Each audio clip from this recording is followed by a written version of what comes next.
At Rubberband, we empower each other through positivity, kindness, and practical advice.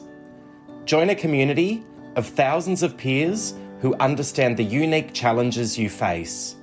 Rubberband.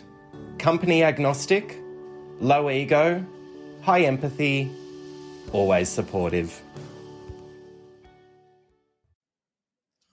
And we are live. Welcome, listeners, to today's episode of the Rubber Podcast Talent Tech Series, where I am joined by extra special guest, Bob Tricarico from Eightfold AI. Now, before we begin, I would like to acknowledge the traditional custodians of the land that I live and work on, the Wadawurrung and Dja Dja Wurrung people. I recognise their continuing connection to the land and waterways. I pay my respects to their elders past, present and emerging, and I would like to extend this to all Aboriginal and Torres Strait Islander people. Welcome, Bob, all the way from London. Howdy. Nice to join you, yeah. How are you? I love that you guys always start off with that. It's just amazing to me. It really warms my heart when I hear that every time I go to an event in Australia. I just think it's incredible.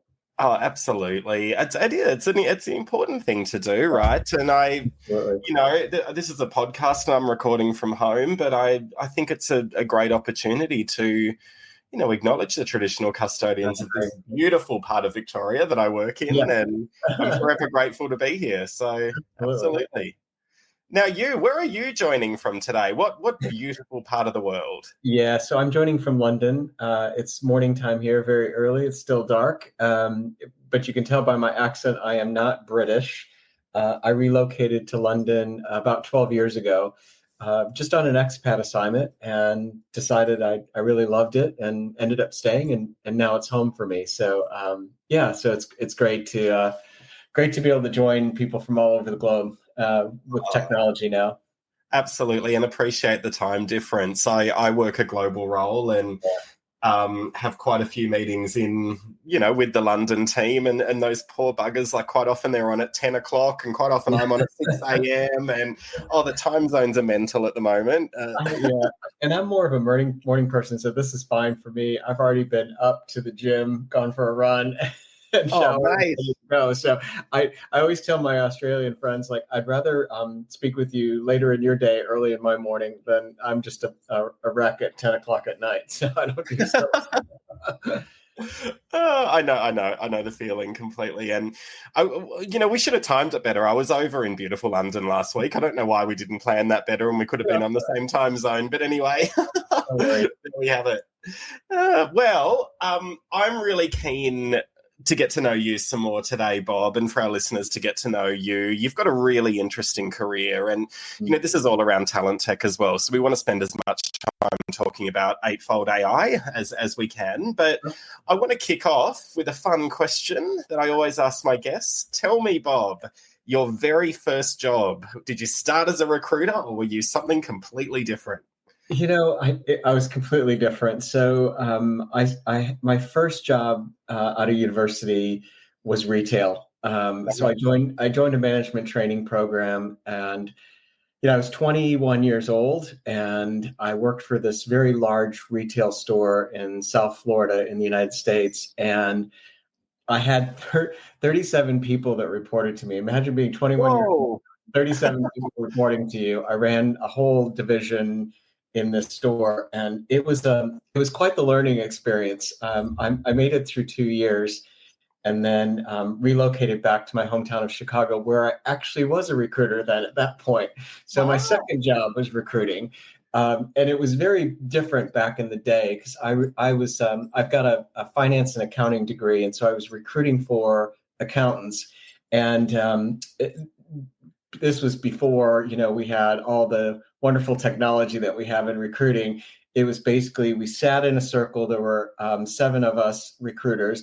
Our boss sat in the middle, and we just picked up the phone and called all day long, trying to find candidates, trying to find job openings, and then matching the two. And our boss would just sit there and yell at us all day, like, this is what you need to say. And so I ended up placing one CFO in the year that I was there. But it was quite the experience. But yeah, much different than it is today. And you know what? It's something that I think about quite a bit in terms of how fast talent tech is emerging, and technology in general. I started recruitment similar to you, when it was from morning to end of day, that it was just phone call, phone call, phone call, Yeah. phone call. That's how we worked, right? Like, I wonder if the days of the recruiter on the blower, as we call it here, on the telephone, on the blower, I wonder if those days will end. I mean, we talk automation, we talk AI. Technology is emerging so fast. Will recruiters ever get off the phones, do you think? I do think, because I mean, it's already changing, right? So I watch, we have an internal recruiter that sits with me in London, and I watch, and he does do a lot of, not so much phone calls, but more Zoom meetings. But he leverages a lot of tools, like LinkedIn. Obviously, we use our own system, Eightfold. And so there's a lot of different tools that are out there. So I don't think it'll ever go back. And plus, if you think about it, the candidates are much more in control of how they want to apply and interact with organizations. Through all the job boards, they've got dashboards in certain organizations that they can look at. And then I think about like what's coming, right? So Eightfold is rolling out, and I know we'll talk a little bit more about Eightfold later, but Eightfold's rolling out an autonomous recruiting module that basically it's an end-to-end solution that automates the role of the recruiter. And so I don't think recruiters will go away, but I think the way their jobs work will be much different in the future. Hopefully much more efficient, and being able to do much more strategic things in that particular role. Yeah, I agree. I think it's, being able to be that strategic advisor to a business or to a client that we often don't get the breathing time to be. Yeah. That's the beauty of technology, that it's taking away those tasks that, for people like us, Bob, that were recruiting back in the day, where, we were handwriting all of the candidate summaries. Yeah. We were writing down the conversations as we were on the phone with them in shorthand, all of that. Yeah. I'm making us sound ancient, Bob. We're not really. We kind of are, Aiden, but that's okay. I'm okay with that. No, for sure. And look, what I love about you as well, you really kickstarted your professional career in the recruitment industry on the tools. And then I look at your career and, you've worked for very big names in the HR tech space. So what made you decide to follow this path? Like, how did this become Bob's niche and Bob's passion? Tell me about that.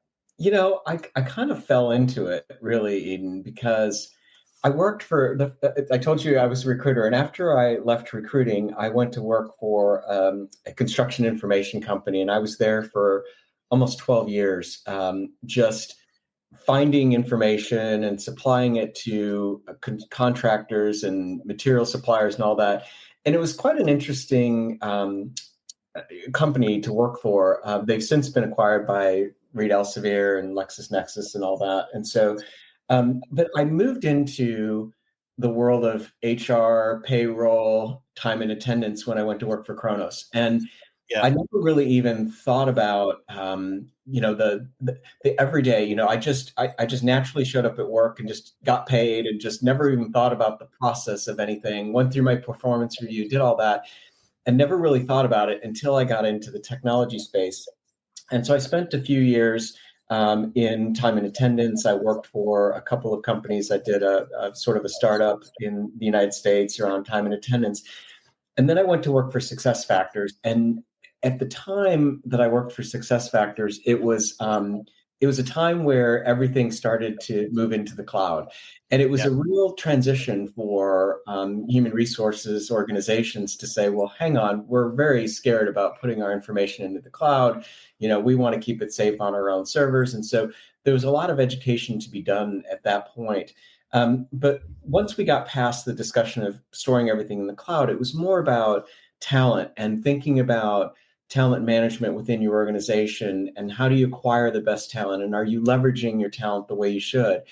And so it was really mindful and thoughtful. But I think the biggest transition for me was then I went to work in consulting. I worked for a consulting company in the United States where we basically helped organizations do a lot of work around not only their HR strategy, but their tech strategy and how to support that.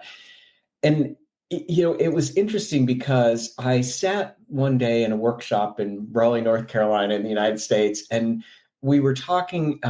We were talking about with everybody in the room, like, what's your view of the talent in the organization? And it was so disparate from person to person. Like everyone had a different view. And so what became clear to me is it's so critical to think about talent in a way that is organized, helps support the organization.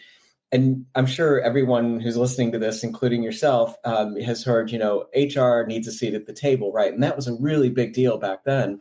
HR needed to be so much more strategic. And so I think, talent's a very interesting area. And so I really got excited about it then. And so then I just stayed and didn't move off of that for the rest of my career. And this is where I'll retire. And it's exciting because it's exciting to see all the new technologies and the new processes and thinking differently, in organizations that's been occurring over the last 20 years or so. And it's interesting you talk talent management. Like I have found myself to be quite fortunate that in my current role and a role twice removed, that I had, that I looked after talent management, having that total talent view of, the people we have in the organization, where they fit on the box grid, succession, performance, all of that sat within, my role as head of talent, where, a lot of talent professionals here in Australia are primarily doing talent acquisition, and they're not actually, provided that opportunity to go beyond the external market, or if they do look after the internal market, it tends to be, what they would describe as mobility, and that's really supporting internal people through a recruitment process.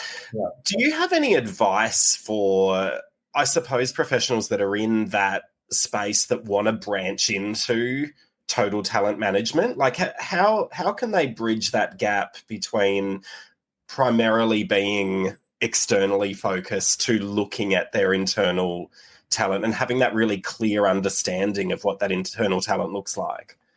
Yeah, I mean, it's a great question. And I think, for me, I think about the full talent journey. So when we talk with organizations, we really talk about, it's not so much a system of record, that you look at, and that can include any point solutions like recruiting and things like that. But it's thinking more about, how are you leveraging the skills and talent within your organization? So thinking about, combining all internal and external data to really think about, what's the best person for the role? Are we really maximizing our internal talent? So I think it's the talent acquisition and the talent management roles really should be more merged, right? You should really look at the total talent journey. And so if I think about like organizations that I've been with, as an employee, it's really critical to know what career path you're on, what you can potentially do. And I think it's really important to not just think about if it's an open role, do we go external to the market?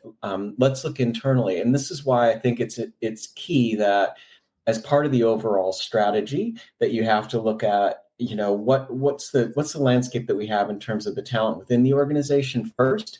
And then, how do we need to go out and get the folks?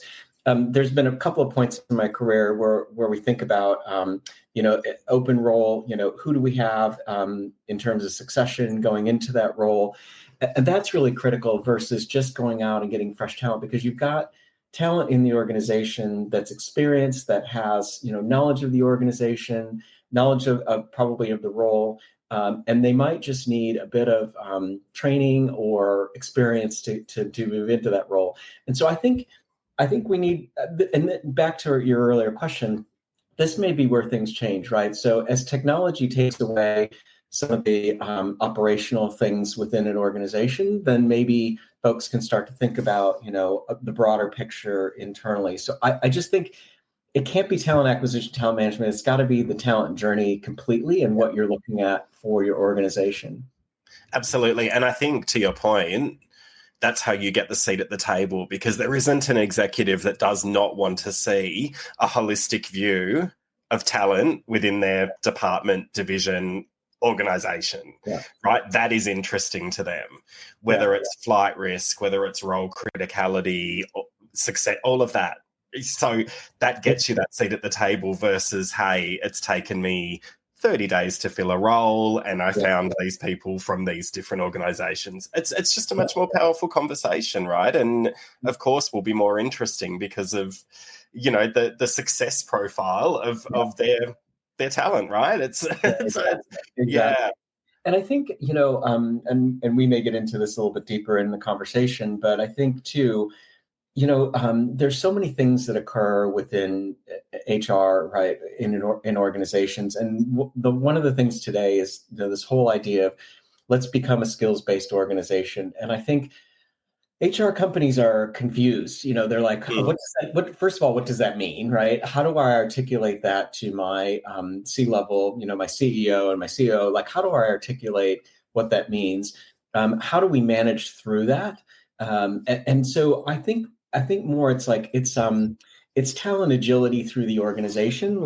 It's more about that. And it, back to your point, like, you know, how do we look at the organization overall? How do we become most tied into the business outcomes that the CEO is trying to drive for an organization? We have a customer right now that I've been working with. They're in Southern Europe here, and you know, they're going through a complete rebrand as an organization. The CEO has some very specific things, and I'm really impressed with the HR area in this organization because they've said, how do we map talent, right? Whether it's internal or external, how do we map that talent to what we're trying to get accomplished overall as an organization? And that is so powerful when you can think about that. But again, you have to be aware of internally and externally what's available for us and what do we really need to become the organization that we really want to become.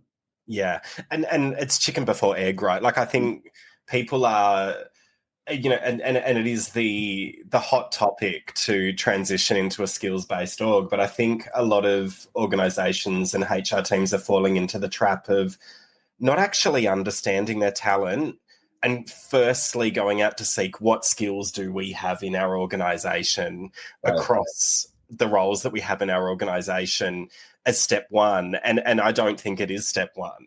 You know, I don't know whether I'm wholly sold on skills-based org being the future.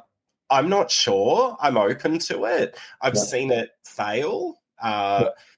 However, I'm still curious. I'm just not on the journey of it being the answer yet, I suppose, is my opinion. I think you're right. And again, I think that's why there's so much confusion because, you know, some HR organizations think the same way as you. Like, is it really the way we need to go? That's why I think it's super critical to understand, you know, what are the roles in your organization current? What are the roles that you're going to need in the future? Because we have to start thinking about, you know, the differences. Like, you know, data protection officer didn't exist, you know, 5 years ago, and so you have to start thinking about these types of roles, and you can't just look in the organization. You've got to look broad, right? And that's why you have to be aware of. Beyond a core system of record and all the employees that are sitting in there, what do we have beyond that? And then you can start to make those educated decisions on, do we have the talent in the organization that we need to skill up in order to be in that role, or do we need to go look for that externally? And it helps to balance that a bit more, I think. So I do think it's not about being a skills-based organization. It's about really thinking about the agility of the talent, no matter where it sits, right? Yeah. And understanding that. Yeah, great. That's awesome. Now, this is going to be a segue question before we get into Eightfold AI. Sure. What, Bob, are you most passionate about in our industry? What's that sweet spot for you?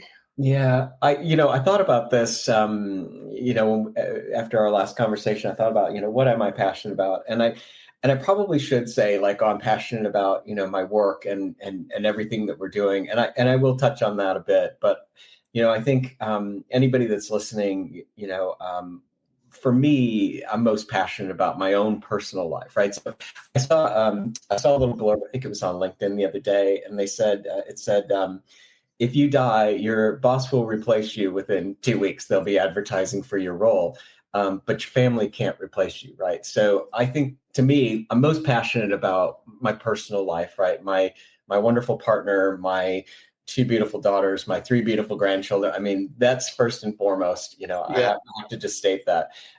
But in terms of what we're doing, I'm super excited and passionate about helping organizations understand a bit more about what's out there, right? So I did a session in Sydney before the end of the year, and we had, I don't know, maybe 10 companies in the room, and we were talking about AI, because AI is it's everywhere, right? I mean, it's all we hear. And there was a woman in the room from one of the companies, and she said to me, well, if we buy Eightfold, how many people can we get rid of, right? And it's not about that, right? It's not about getting rid of people. It's helping to create more efficiency. And if you think about the landscape of how we work today, how we work and in our personal lives, like, we use AI everywhere. I was at the gym this morning, and I have an app, and it learns from me every week. If I say that was just too hard or that was too easy, it will start to adjust, my workout the next week. And so we use AI constantly. And so I think what I'm really passionate about is helping to educate organizations on what it really means to have, AI. And I'm old, as we've established, with our first 15 minutes. I'm older, and I was reading an article the other day that was great, that talked about, where are you in the pendulum, right? So there's a lot of young people that come in, and that all they know is technology, and they're really great at it. And I'm amazed at some of the younger people that work in our company, that they just pick up on stuff. For me, it takes a little bit longer, but I'm the type of person that I want to learn, I want to understand. And so I feel like there's companies out there like that they want to know and they want to understand, but they have so many misconceptions. And so I'm very passionate about helping to educate and help them to understand, like, what does that really mean to make my organization better? Yeah, agreed. And, I'm a bit the same. Like, I was a slow adopter. Everyone was using ChatGPT as a bare minimum, and I was kind of like, oh, I'm a creative and I really enjoy my writing, like, I actually enjoy that part of my role. But then, realizing, where I can place that creativity elsewhere, it's all great. But look, talking Eightfold, and from my perspective, I've mentioned I work in a global role. I'm standalone. We're not a small organization. In fact, we're almost 400 staff. I'm busy, right? I'm working global hours. I'm nonstop. So I need to embrace AI. So I want to know, where does Eightfold sit within a role like mine? What can Eightfold do to help someone like me and those in the audience that, oh, look, let's face it, the talent acquisition industry, we're all frantically busy, right? We always have been. Hopefully we won't always will be. So tell me about Eightfold. Yeah, no, absolutely. And so I think there's a few things. So first of all, I'm really excited about what we're doing. I came from Workday before I came to Eightfold, and Workday it's an amazing company. It's an amazing technology. They have a great ERP platform, but there are gaps, right? And I think, if you think about the role, particularly the role of the talent acquisition person, right? And thinking about, how you need to operate. It's really hard when, you're sort of got this bolt-on type thing within a larger ERP, whatever that system of record is, right? You've got this bolt-on, and you're really thinking about, jobs and positions, and that's all you're thinking about. You're not thinking about, roles and intelligence and what you can do for the future. So Eightfold, I think, we were purposely built for talent, right? And the idea behind it is, we use these AI technologies that are patented to be able to gain more information. So if you think about how you're working today, you've got your system record, you've got your point solution. The way we work with organizations is, we look at more internal, external data. We start to really think about, the skills and the talent that we need. It's always self-updating, right? Again, back to my app this morning, we're always learning. And so organizations, I think it's really critical that they have this system of intelligence, because it helps to understand, like, what are the skills we have. Eightfold will pick out like skill adjacencies. It'll help to understand context of what you're looking for, and it sort of creates a consistent framework across your talent applications. And so I think when we think about all these things around skills taxonomies and ontologies and all this other stuff, Eightfold really helps to bring all that together and just make a more educated decision. So much that you can start to look at, future, right? What it starts to predict, what are the things that we're going to need in the future. So I think for a role like yours, like you can start to understand, not just the specific role, but broader how that fits into to teams and into the broader organization. And it allows you to be just make much more intelligent decisions going forward, if that makes sense. Yeah, it does. It absolutely makes sense. But I think from a practicality perspective, I know, let's say workforce planning, I know I've got X number of roles that are coming up over the next 12 months. Where do I start with Eightfold? Like, how do I log in and what do I do? Tell me about that. Tell me about the platform. Yeah, absolutely. So the platform is broken up into a few different areas. So when you think about there's talent acquisition. We talk about talent acquisition. We talk about talent management. We even look at like resource management. There's a platform that Eightfold sits on, which we call the Talent Intelligence Platform. And so basically, this is where everything happens. So we've got an active global data set in there. We've got the deep learning architecture in there. We've got global insights. We've got marketing engine. We got everything that sits into that platform. And then on top of that platform, it's basically there's a talent design. So you can start to look at, what do we need in the organization? And then if you really start to think about specifically your role, there's a dashboard that you log into. So there's a couple things in talent acquisition that we focus on. So the first thing is the candidate experience, because it's critical for candidates to have a great experience when coming into your organization. The second thing is around recruiter experience. So you need to be able to have a system that's simplistic and that you can work with. And sort of the third area around that is then campaign and events. So different from when we talked about picking up the phone and calling, there's ways that you can interact with your candidates. And sitting on top of all this is Copilot, basically. So it helps with, what are your workflows? What are the things that you need to get done? And I mentioned, we're moving more into this autonomous recruiting module. So it helps you basically, it automates some of the stuff that you have to do that is just very commonplace, that's across every hire that you would make. So it just creates an efficiency for you to be able to start scaling up your recruiting activity. But yeah, from your standpoint in particular, it's there's a whole dashboard that you come in, and it just helps you be more efficient. And that's either sitting in front of a laptop like we are today, or on your mobile. I mean, it just helps you to work a bit better. Fantastic. So would you say for our listeners that want to embrace AI, that want to look at automation, that want to look at, you talk about the events module, that want to look at that concept of effective talent community, CRM, would you say that this is a solution that would replace an ATS, or is this something that would enhance an existing ATS?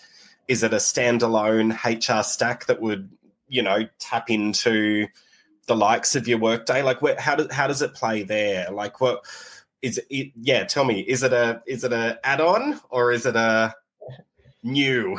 I hate the word add-on because I know. I couldn't think of anything better. It was on the you said spot. big add-on. It's like it just makes it like but Sorry. no, it's fine. I'm not offended at all. So I think it's an enhancement to what you have currently. So we do work very closely. Probably 65% of our customers are Workday customers, and the rest are SAP or Oracle.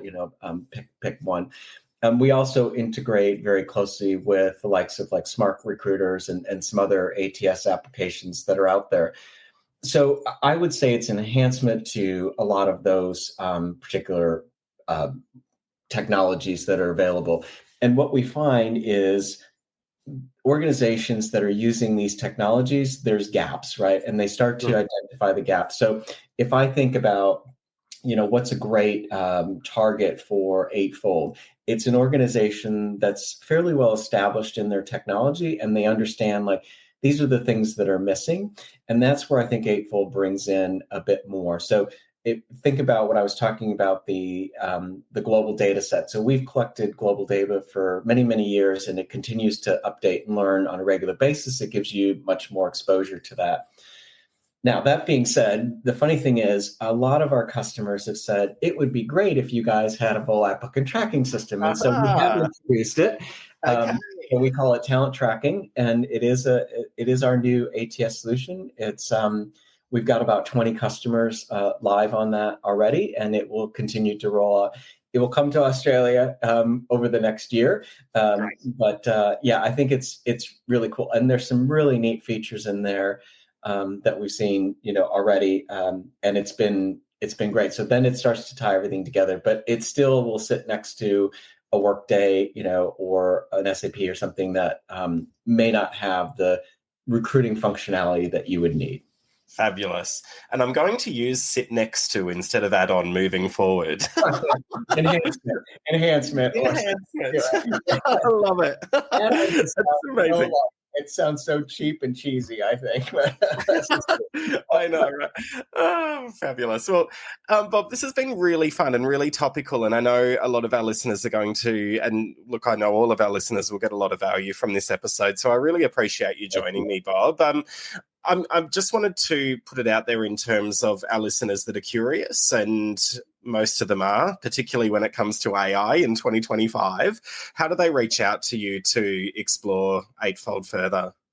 Yeah, I mean, there's a couple of different ways. So www.eightfold.ai is our main website. And so they can certainly go there.